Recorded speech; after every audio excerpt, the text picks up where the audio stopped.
Allah tulaliseeko okulwana naye tumanyi ani shahari alharami waliyo emyezi egy'emizizo egitakkirizibwa muntu kulwaniramu.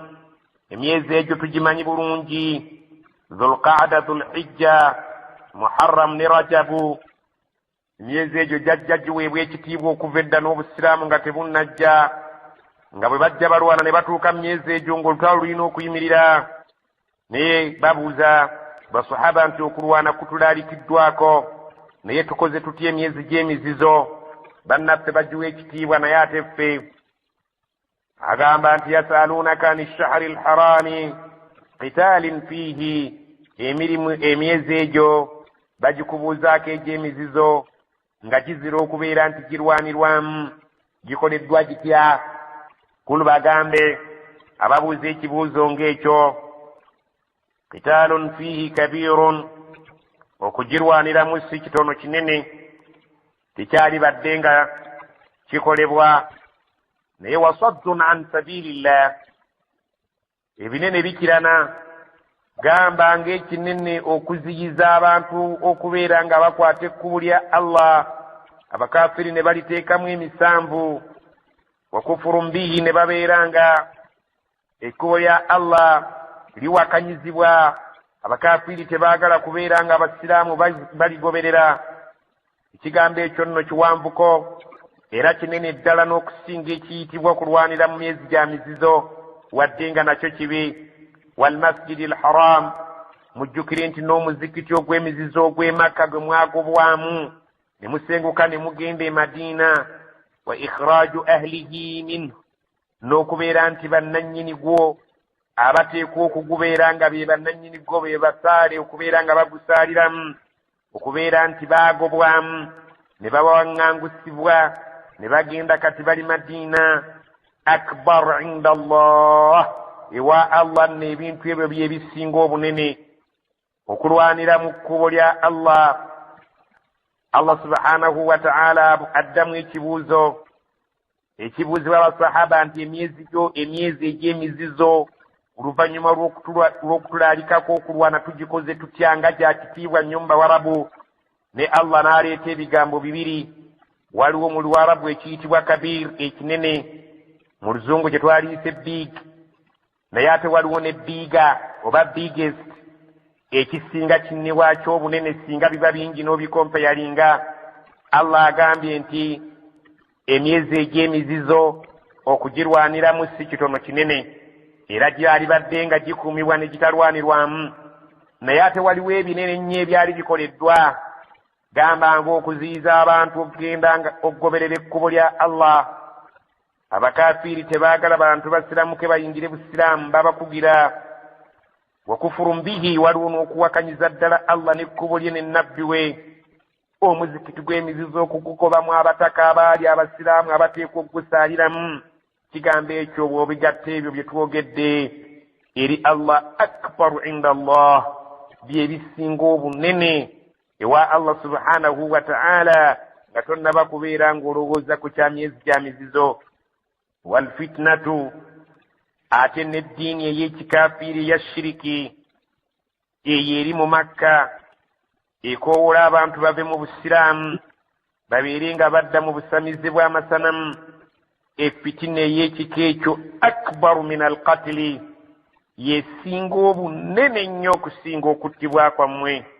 Waakiri omuntu attibwa ku lw'okuyimirizaawo tawhid, waakiri omuntu awaayo obulamu bwe ku lw'okubeera nti abuwaayo ng'ayagala okuzikiza shiriki n'okusamira n'okusinza amasanamu muno mu nsi. Allah agamba nti omuntu okuwaayo obulamu bwe kyalayisi nnyo era kiba kirungi nnyo okusinga fitina ya shiriki lweneebeera mu nsi muno ng'eyinaayina. Allah bw'atyo bw'atugamba nti wal fitnatu, eddiini eya shiriki ekoowola abantu okubeera ng'esaanyizibwawo, akbaru min alkatili, kinene nnyo.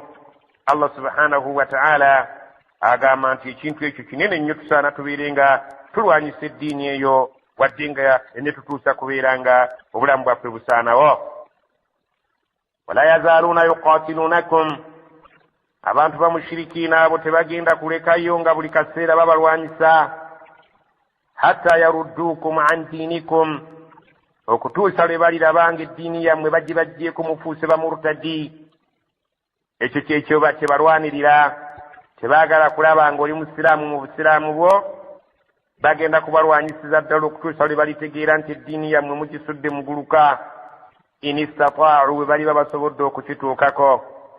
Waman yartadid minkum an diinihi, naye omuntu yenna alirtadda n'ava mu ddiini ye ey'obusiraamu n'abeera ng'agenze mu diini ekirala kyonna, fayamutu n'amala afiirayo, wa huwa kafirun ng'afiiriddeyo nga mukafiiri, fa ulaika abantu ab'ekika ekyo habitat a'maluhum fi dduniya wal akhirah, emirimu gyabwe gyonna ku nsi ne ku akhira bye baakola bagenda kusanga nga byasazibwamu.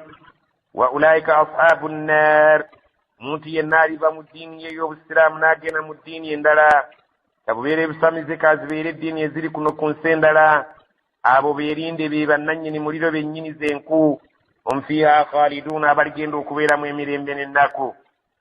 إن الذين آمنوا والذين هاجروا وجاهدوا في سبيل الله أولئك يرجون رحمة الله والله غفور رحيم.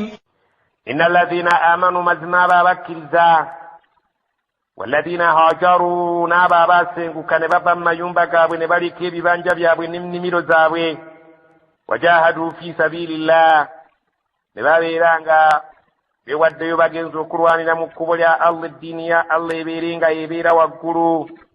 Ulaika yarjuuna rahmatallah, abo nno be balina essuubi ery'okufuna okusaasira kwa Allah subhanahu wa ta'ala nga yejjana. Abo balina entandikwa yejjana, balinawo entandikwa y'okusuubira okuyingira ejjana. Wallahu ghafurun rahim, Allah musonyi era musaasizi. Kati gwe olina okwebuuza entandikwayo kw'olisinziira okusaba ejjana yeeriwa, naawe weepime olabe singa olibeera oyagadde okuyingira ejjana. Allah subhanahu wa ta'ala okutuleetera ekyafaayo ekyo mu aya eyo, nabiyuna Muhammadi sallallahu alaihi wasallama ng'amaze okulaalikibwako okubeera nti alwana, yatuma basahaba bagende babeere nga bagenda mu jihaadi kyetuyita sariya. Nabbi baaba asindise n'asindika ekikwekweto nga ye tagendeddemu, tugiyita sariya. Ye n'agenda n'asigala n'abawa amiri abatwala bagende balwane. Amiri yali mu kikwekweto ekyo baamuyitanga Abdullah ibn Jahshi, n'abagamba bagende mu kiwonvu kya Nakhla, bagende mu kiwonvu babeere nga basisinkanayo abakafiiri abaali mu luseregendo olw'okugenda nga bava okusuubula abanyaga emmaali yaabwe. Allah subhanahu wa ta'ala ategeeza nti Abdullah bwe yatambula n'abo bwe yali nabo baasisinkana Abakuraishi n'oluseregende lw'eŋŋamiya ezeetisse eby'obusuubuzi, ne babalwanyisa ne batta mu bo abasajja abaawera. Allah subhanahu wa ta'ala atugamba nti abamu ne babawamba, bawambira ddala abantu 12 n'omusajja ayitibwa Amri ibn al-Khadrami, oyo teyalutonda yalufiiramu. Ne bakwata ebyobusuubuzi by'abasajja abo ebyali ku nsolo ezo n'abawambe baabwe, ne bagenda nabo eri nabiyuna Muhammadi sallallahu alaihi wasallama mu lunaku olw'ekiro ekyali kikeesa ng'enkya Rajabu, gwali mwezi enkya gwa mizizo nga gwe guyingiddewo, nga bakimanyi bulungi nti abasuubuzi mu myezi gy'emizizo batambula nga beetaaya, kubanga emyezi egyo gizira okulwaniramu.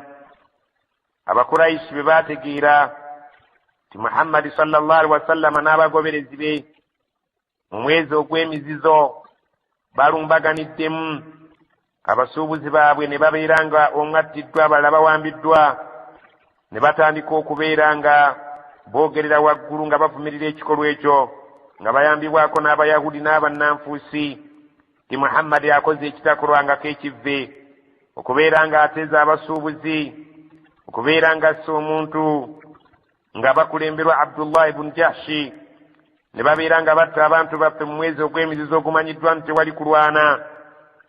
Abantu bonna ne batandika okusonga engalo mu Abdullah ibn Jahsh yatutte eggye liri abakkiriza. Omusajja naye embeera neebeera ng'emutabukidde.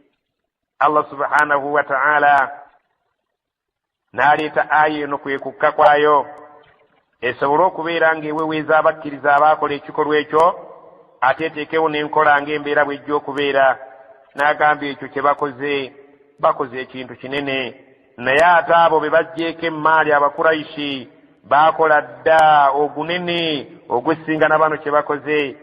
Gamba ekkubo lya Allah baliteekamu emisanvu, tebaagala abantu babeere nga basaala ku Kaaba ng'ate yenju yakolebwa okubeera nga embereberi okusinzizibwamu. Bo baagala kuyimirizaawo shiriki mu nsi. Allah subhanahu wa ta'ala n'abeera nga abasajja bali abagambi yadde kye baakoze kinene, naye ate bano be bajjeeko emmaali baakola ekinene ekisinga na kino bano kye bakoze. Allah subhanahu wa ta'ala n'agamba nti obushiriku bano bwe baliko bunene nnyo n'okusinga kino ekigaba bano abasahaba balwanyisa shiriki kuva mu nsi. Kye bakola kye kisinga obulungi okusinga okufa kw'omuntu. Kyaga nti wal fitnatu akbar, bano shiriki gwe balina fitina nnene nnyo ewugula abantu okubajja kumulaba. Bano kye baliko abakafiiri kye kinene min alqatili, n'okusinga kuli okuttaka mwekwasa nti bassa abantu mu mwezi gw'emizizo.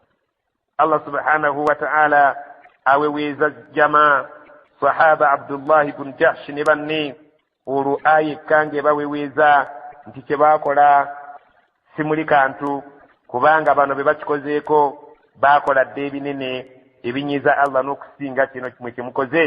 Kyagamba nti wal fitnatu akbaru min alqatli, nti shiriki bano gwe balemeddeko Abakuraishi bemugjeeko emmaali n'omulala nattibwa, ekyo temuli. Shiriki ye munene nnyo okusinga kino kye bakoze ekyokutta omusajja oli n'okulwanira myezi gy'emizizo n'okunyumya temunyumya.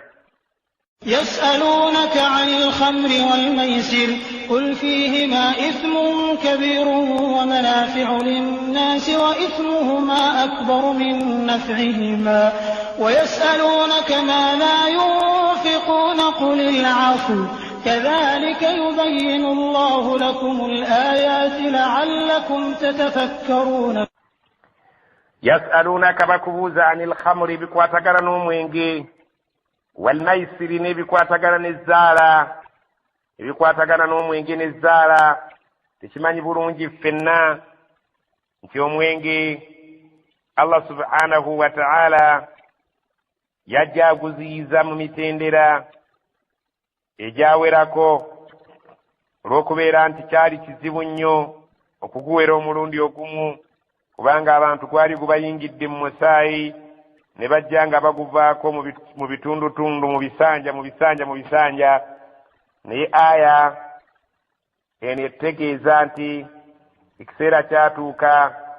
Sayyidina Umar radiyallahu anhu n'agamba Allahumma bayyin lana fil khamri bayanan shafiyan, ay Allah tunnyonnyole ensonga ekwatagana n'omwenge ennyinyonnyole esemberayo ddala tusobole okuguvaako, kubanga gulabika tegujja kusoboka kubeera nga gunywebwa ate eno nga bwe tusaala bwe tukusinza. Eddiini y'Obusiraamu eyagala omuntu ng'obwongo buli wamu nga buteefu nga tebuliimu kibutabangula. Allah n'agamba nti yasalunaka anil khamri, bakubuuza ebikwatagana n'omwenge gubasobedde. Walmaisiri, teekako n'ezzaala, abantu abaagala okufuna nga tebatawaanye nnyo. Kol bagambe fiihima, mu bibiri ebyo omwenge n'ezzaala, ismun, mulimu ekyonoono kinene nnyo. Ismun kabirun, mulimu ekyonoono ekinene eri Allah subhanahu wa ta'ala. Omwenge n'ezzaala mulimu obubi bungi nnyo. Wa manafi'u linnaasi, wadde nga mulimu n'emigaso egidde eri abantu. Kubanga omuntu bw'ateekayo omwenge wano mu Buganda afuna omukazi, bw'ateekayo omwenge asobola okubeera ng'agutunda n'afunamu ekyokulya. Mulimu emigaso naye nga bw'ogigeraageranya n'obubi obulimu. Allah agamba nti wa ismuhuma, ebibi ebiri mu zzaala n'omwenge, akbaru, binene nnyo, tebyegerekeka na kwogerekeka. min naf'ihima singa obanga obigeraageranyiza n'emigaso egirimu emitono. Wayasalunaka, Allah akubuuza agamba nti bakubuuza maatha yunfiquun, kiki kye basaanidde okubeera nga bakijja mu maali yaabwe bakiweeyo eri abo Allah subhanahu wa ta'ala batunnyonnyodde mu aya ezikulembedde abasaanidde okuweebwa. Kul bagamba abo abaagala okuwaayo nti bwe babanga bawaayo alafu abawaayo ekyo ekifisse ku bwetaavu bwabwe, si kubeera nti omuntu naawe olina obwetaavu konna k'obadde olina n'okawaayo ate naawe n'otandika okusabiriza oba n'obeeramu abo abateekeddwa ate okuweebwa. Waayo ekyo ekifisse ku bwetaavu bwo. Kadhalika bwekityo Allah subhanahu wa ta'ala bw'atunnyonnyola. Kadhalika yubayyinu Allahu lakumul ayati, Allah bw'atuba abannyonnyola amateeka ge. Omwenge guwereddwa olw'emigaso emitono egirimu, so nga waliwo obulabe bungi nnyo obufumbekedde mu gwo, gwonoona obulamu bw'omuntu. Omuntu bwe gumubukalamu obulungi n'amaka gafa, omuntu omwenge bwe gumubukalamu obulungi n'effiga efa, n'enjogera efa, n'ekitiibwa kifa, n'essente zimuggwako, n'abeera nga mu society yenna atunulanga lujuuju, n'abeera nga obwongo bwe bulowooleza mu kadomolo oba ndeku. Allah tayagala muntu kuwangaala mu nsi muno nga si muntu wa buvunaanyizibwa, n'abeera nga atunula butunuzi mwenge, envunza ne zimulya, engoye ne ziyulika, engoye n'azigendamu, nga n'abaana balaba, akunkumula ku kkubo nga tafaayo, byayogera tebitegeerekeka. Omwenge toyinza kugulojja n'ogumalayo, akalungi akagulimu katono nnyo bw'obanga okageraageranyiza ne kazambi agufumbekeddemu. Allah bw'ati bw'annyonnyodde amateeka ge, la'allakum tatafakkaruuna fi dduniya wal akhira, oboolyawo ne mubeera nga mujja kusobola okulowoolereza obulungi ngeri ki gye mujja okuwangaala ku duniya kuno ne ku akhira ng'emitwe gyammwe gikola bulungi. الدنيا والآخرة ويسألونك عن اليتامى قل إصلاح لهم خير وإن تخالطوهم فإخوانكم والله يعلم المفسد من المصلح ولو شاء الله لأعنتكم إن الله عزيز حكيم. يسألونك بكبوزا anil yataama kubikwatagana ne bamulekwa, kubanga Allah subhanahu wa ta'ala bwe yatugambye okuyisa obulungi bamulekwa. Omuntu ng'abadde mulekwa aba mwana muto nga tannaba kuweza myaka 15, taata we ng'afudde, ayitibwa mulekwa mu lulimi Oluwarabu, ateekwa kubeera ng'afiiriddwa kitaawe so si nnyina. Naye Allah subhanahu wa ta'ala agamba ti basahaba baatuuka ekiseera ne babuuza ku bikwatagana ne mulekwa. Kul bagambe islahu lahum khair, okubayisa obulungi kyekisinga obulungi. Mulekwa oyo n'obeera nga mumubudaabuda mu ngeri esinga okuba ennungi. Naye bwe babeera nga baleseewo ku ssente, basahaba baatyanga nnyo okuteeka ssente zaabwe mu ssente za mulekwa.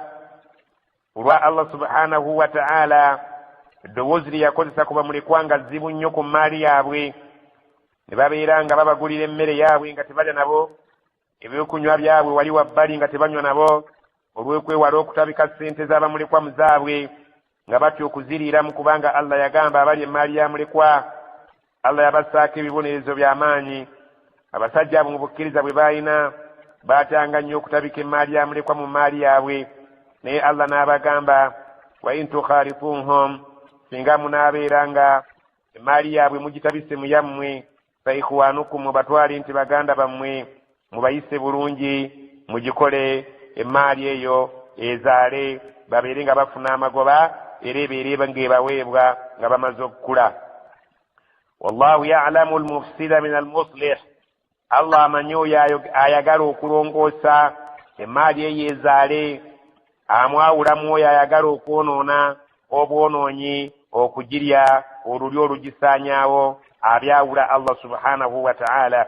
Singa emmaali yo oba ogigasse mu yamulekwa, Allah akimanyi bulungi nti gwe oluubirira kubeera ng'ogikulaakulanya ebeere ng'ewera, asobole okukula agisange nga nnungi era nga nnyingi. Ate amanyi n'oyo agenderedde ogiteeka mu yiye nga ye ekiruubirirwa kye kubeera ng'agiwuwutanya kubanga mulekwa tayinaako asobola kubeera nga atalina ddoboozi lisobola kweyogerako. walau shaa allahu, singa allah yali ayagadde, la anatakum, yali badde abateeka ku buzibu kusaidiza abamulekwa abo ne mubeera nga musangamu obuzibu. mwali badde nga embeera gye mwaliko eri yali enzibu, yatuuka okubaleeta eri nabbi musobola okumubuuza ebikwatagana n'emaali yaabwe, naali badde nga ngibateekako ne bazibuwalira, nga si emaali ennyangu omuntu okugiwomamu omutwe obeere ng'ogiteeka mu yiyo, naye nga bwe kiri nti nsobola okwawula omukyamu mwoyo omulungi, mbakkiriza emaali yammwe mugiteeke niyabamulekwa nga muluubirira okulongoosa n'okugizaaza ebeere nnyingi. saagala kubateeka ku buzibu. inna allaha azizun, allah tawangulibwa, wa kitiibwa kinene, hakiimun, ate takola nsobi, byonna byakola bikola mu butuufu bwabyo. ولا تنكحوا المشركات حتى يؤمنوا ولأمة مؤمنة خير من مشركة ولو أعجبتكم ولا تنكحوا المشركين حتى يؤمنوا ولعبد مؤمن خير من مشرك ولو أعجبكم أولئك يدعون إلى النار والله يدعو إلى الجنة والمغفرة بإذنه ويبين آياته للناس لعلهم يتذكرون. ولا تنكحوا المشركات، الله سبحانه وتعالى تجزا فابسجا temuwasanga omuntu yenna omusamize omukyala, temuwasanga abakyala abasamize mu abakkiriza. Allah subhanahu wa ta'ala yatugaana ffe abakkiriza okusitukira mu basamize yadde nga balina ssente, hatta yu'minna, okutuusa nga tumaze okukakasa nti obusamize babuvuddemu, bafuuse abasiraamu abalungi abakkiriza abannamaddala ne beenenya obulungi. Allah akkiriza okwenenya kwoyo aba yeenenyezza. Omusamize omukyala bw'aba yeenenyezza, gw'omwami osobola okumuwasa oluvannyuma lw'okukakasa nti obusamize abulekedde ddala, naye nga akyabulimu, ekyo tokigezangako. Allah subhanahu wa ta'ala akiweze. wala amatun mu'minatun, omuzaana ng'abadde mukkiriza. Ekigambo ky'obuzaana wano tojja kitegeera, amakulu gaakyo tegajja kuviirayo bulungi, naye katukiyite nti hawusigaala omusiraamu omulungi omukkiriza. khairun, aba mulungi nnyo eri omusajja okumuwasa, min mushrikatin, okusinga ekkazi eggagga nga lisamize. Allah subhanahu wa ta'ala bw'atyo bw'atugamba, walau a'jabatukum, wadde nga mulaba nti babasanyusa mu nnyirira yaabwe abasamize kubanga balina ssente nnyingi, babasanyusa mu ntunula yaabwe, babasanyusa mu by'obugagga bye balina, babasanyusa mu ngeri y'okubeera nti bamanyiddwa baalinnya. Allah subhanahu wa ta'ala agambye nedda, waakiri owassa hawusigaala omusiraamu asinga obulungi eri Allah, ekkazi erisamize erimanyiddwa mu ggwanga, erimanyiddwa mu kibuga awo, erimanyiddwa mu kyalo kyewammwe, newankubadde ng'olaba liina ebirungi bye likwewuunyisaako. wala tunkihu, ate nammwe temufumbizanga abasiraamu, almushirikiina, abaana bammwe ne mubafumbiza abasajja abasamize. Abasajja abasamize abasiraamu bangi nnyo, amannya gaabwe mubawulira ku leediyo nga beeranga be basinga obungi mu busamize, singa oba mu Uganda obagenderedde. Allah subhanahu wa ta'ala atugambye omusamize talinnyanga mu lujjaalo ogw'omusiraamu nti ayagala okuwasaamu omwana w'omuwala, hatta okutuusa nga mumaze okukakasa yu'minu, nti bamaze okukkiriza, amasabo bagavuddemu, bamaze okukkiriza, shiriki bamutadde ettale, tebakyaddamu kusamira. wala abudun mu'minun, omuddu nga mukkiriza. Ekigambo ekyo tojja kukitegeera bulungi ku mulembe guno makulu gaakyo, wabula kankugambe nti omuntu omunyoomoofu mu sosayate yammwe gye muwangaalira, ng'afaanaganako ne house boy, ng'afaanaganako n'omupakasi, ng'afaanaganako n'omusajja asomba amazzi mu tawuni y'ewammwe, oba ayoola kasasiro naye nga musajja mukkiriza, khairun, aba mulungi nnyo okujja mu lujjaalwo asabeyo omwana omuwala okumuwasa, ne mushrikin, okusinga essajja essamize. walau ajabakum, newankubadde nga waliwo ebibeewuunyisa ne bibasanyusa ebiri eri abasamize abasajja abo, balina sente nnyingi balabika bulungi kuba abalya bulungi bantu bamanyiddwa mu ggwanga Allah agambye nti biffe si bye tuluubirira mu kujja kwaffe wano ku nsi okuleeta obusiraamu ulaika yad'uuna ila nnaari abantu abo ebikolwa byabwe byonna basendasenda abantu kubatwala wali muliro wallahu yad'u ila aljanna ate nga Allah abakoowola kugenda eri jjana walmaghfirati n'okusonyiyibwa biiznihi nga ekyo Allah bw'ali bakkiriza ejjana tugenda kugiyingira n'okusonyiyibwa tugenda kukufuna wayubayinu ayatihi linnaasi bw'atyo nno bwannyonnyola amateeka ge y'abantu mwenna laallahum yatadhakkarun basobole okwebuulirira n'amateeka gano basobole okuyita mu nsi bamanye ani asaanidde okujja mu lujja lw'okuwasa ani atasaanidde kujja mu lujja lw'okuwasa ye gwe osaanidde kuwasaani era ani gwe otasaanidde kuwasa ebyo byonna Allah abyanika ayagala akkirize ayagala agaane ekijja omanyi Allah subhanahu wa ta'ala bwe tunaatuuka mu maaso ge mujja kukiraba era nabbi agenda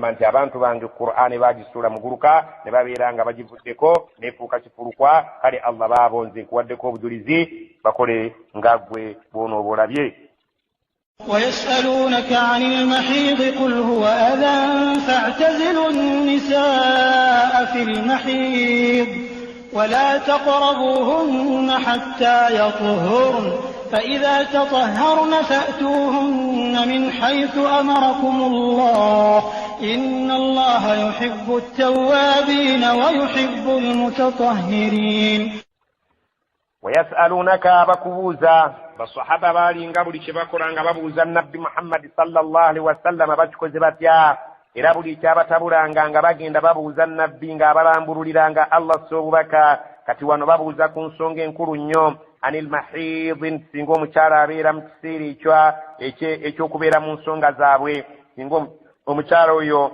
abeera mu nsonga zaabwe tukoze tutya kulw'okubanga embeera yaliwo omukyala bwe yabeeranga mu nsonga obusiraamu tebunnaba kujja nga bamuboola bamusosola alya yekka anywa yekka abeera bbali tabeera mu bantu kati basahaba bagamba nti embeera eyo mbeera tugikoze tutya ya rasulallah tusigale nga tugendera ku mbeera eyo ng'abayahudi bwe tulaba baatuyigiriza oba nedda waliwo engeri endala ey'obusiraamu kulu bagamba ababuuza ku bakyala abali mu nsonga huwa adhan ekifo ekyo kya bulabe nnyo omuntu omusajja yenna tosaanye kubeera ng'okisaabala singa omukyala abeera mu nsonga ezifaananako ng'ezo faatazilu nisaa mubeere nga mwewala abakyala si kubeewala mu byakulya na kunywa na kiina edda wabula mubeesambe mu nsonga y'obufumbo filmahidi singa babeera mu kiseera kyabwe ekyo ekizibu ekiseera ky'okubeera mu nsonga zaabwe temugezaako kubasemberera mu ngeri ya byabufumbo kubanga bw'onooba okikoze kikosa omukyala yennyini akikoze ensekeze zirwala n'abaana afuna obuzibu obulamu bwe bufuna obuzibu psychologically taba mu mbeera ebirowoozo bye bibeera bbali n'ekyo ggwe kyolowooza ate naawe ng'omusajja ojja kufuna obuzibu mu nsigo zo ojja kufuna obuzibu mu nsekezo ojja kufuna obuzibu mu birowoozo byo kuba yadde naawe oba ogenzeyo naye ebirowoozo byo biba tebiri mu layini Allah subhanahu wa ta'ala ategeeza abakyala nga bali mu nsonga abafumbo mubeere nga mwewala abakyala abo ku sayidi y'okubeera nga mubeera nabo kubanga kikosa omukyala ne kikosa naawe omusajja akikoze wala takrabuhunna temubasemberera mu ngeri y'obufumbo hatta yatuhuruna okutuusa nga bamaze okutukula nga bavudde mu mbeera eyo ne babeera nga bamaze n'okunaaba omubiri ne babeera nga bantu beeteefuteefu mu mbeera zaabwe faiza tatahharuna bwe babeera nga bamaze okwetukuza bamaze okutukula obulungi bavudde mu mbeera ezo ne banaaba ne batukula ne babeera nga bateredde faatuhunna mugende gye bali min haifu amarakumullah nga mugenda nga Allah bwe yabalagira kubanga omukyala omufumbo Allah subhanahu wa ta'ala yatulagira tubeere nga tubeera naye mu bifo eby'enjawulo sefsi mu mbeera eno eriwo ey'omulembe guno ng'eyebisiyaga inna allaha mazima Allah yuhibbu ttawaabiina ayagala abeenenya wa yuhibbu almutatahhirin ayagala abantu abeetukuza Allah mulungi ayagala birungi ayagala kubeera nga abalagira musaabale ekinaabaleetera obuzibu mu mbeera zammwe y'ensonga lwaki ennaku zino lwaki olaba abakyala balina ebirwadde bye bataayinanga mu biseera biri ebyedda abakyala bafunye ebirwadde olw'okubeera ng'ensonga eyo bagitwala nti si ya buvunaanyizibwa wamu n'abasajja bafunye ebirwadde mu bitundu byabwe ebyekyama n'abakyala bwe batyo mu bitundu byabwe ebyekyama olw'okubeera nti Allah subhanahu wa ta'ala atwanika n'abeera ng'atulaga nti oboolyawo twakola ebintu ebifaananako ng'ebyo mu biseera ebitali bituufu Allah subhanahu wa ta'ala ayagala abantu abatukuvu era ayagala abantu abeenenya singa baba bagudde mu nsobi نساؤكم حرث لكم فأتوا حرثكم أنى شئتم وقدموا لأنفسكم واتقوا الله واعلموا أنكم ملاقوه وبشر المؤمنين. نساؤكم بكذب مwe abo bemwawasa haruthun lakum nimiro zammwe omuntu mu nnimiro ekimutwala y'okusiga abeerenga enkeera agenda kungula abeerenga obulamu bwe bweyagala faatu harthakum mugende eri ennimiro zammwe anna shi'tum mu ngeri yonna gye muba mwetaaze mu ngeri yonna gye muba mwagala mu kalica yammwe nga bw'ebeegamba mu ngeri y'ebyensi yammwe nga bw'ebeegambye waqaddimu li anfusikum mukulembeze eri emyoyo gyammwe okweteekateeka n'okwesabira so si kudumana kubeera ng'omuntu ogenda ogwa obeera nga afubutuka obufubutusi weesabireko waliwo okusaba beera nga emyoyo gyammwe mugikulembereza okusaba Allah abawezadde eddungi wattaqullaha muti Allah mu buli nsonga zonna waalamu mumanye annakum mulaquuhu nti nkya mujja kumusisinkana wabashiril mu'minin sanyusa abanaava mu nsi nga bakkiriza.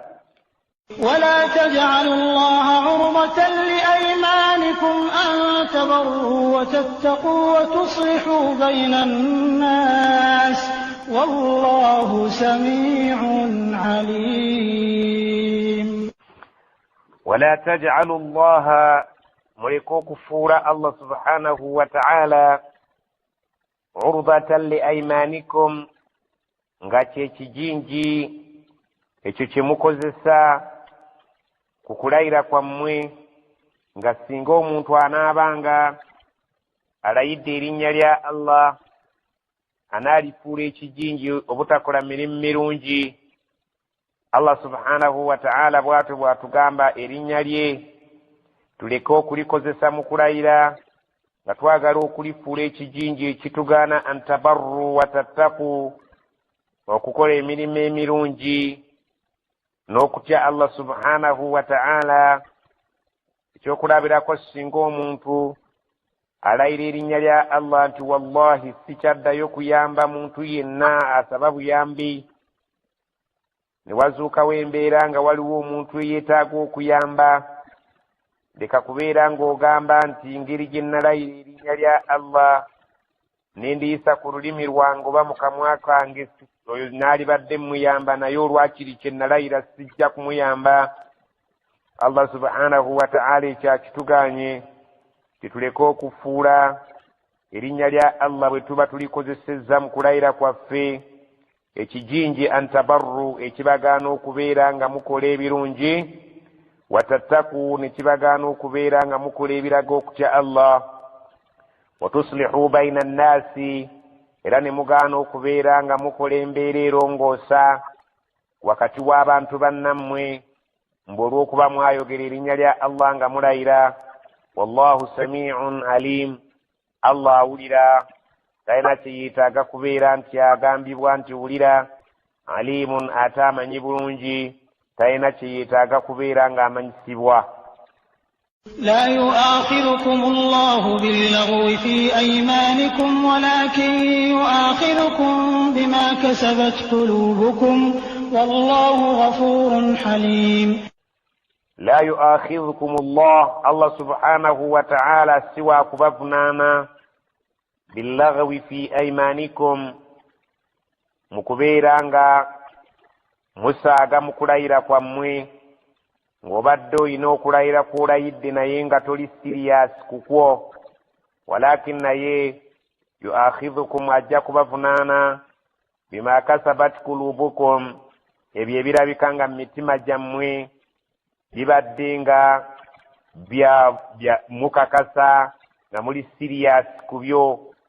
Singa oba ng'olayidde erinnya lya Allah mu ngeri etaliimu kusaagasaaga, ekyo bajja kukikuvunaana okukozesa erinnya lya Allah ng'obadde siriyasi, ate bw'omaze n'okola ekyo kye walayiriddeko nti tojja kukikola, waliwo omutango gw'oteeka okuba ng'owa nga bwe twakulaba emabega eyo. Wallahu ghafurun halim, Allah subhanahu wa ta'ala musonyiye ate wakisa.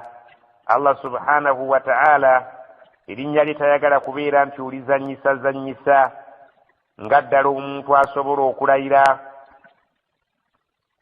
singa omuntu aba asobodde okulayira ng'ayagala kulya maali ya muntu mu ngeri etali ntuufu n'aga nti wallahi billahi tallahi ekintu ekyo nakiguze ssente bwe ziti naye ng'olimba olw'okwagala okumatiza gw'oguza Allah subhanahu wa ta'ala okulimba okw'ekika ekyo nabbi sallama yakuyita al-yamini al-ghamus okulayira okugenda okubbika nnyini kw'omu muliro jahannama era osaanidde okwenenya eri Allah subhanahu wa ta'ala era n'omuntu okumuddiza hakki ye bw'oba weenenyezza eyo gye wamulyako mu buli azaamaanya.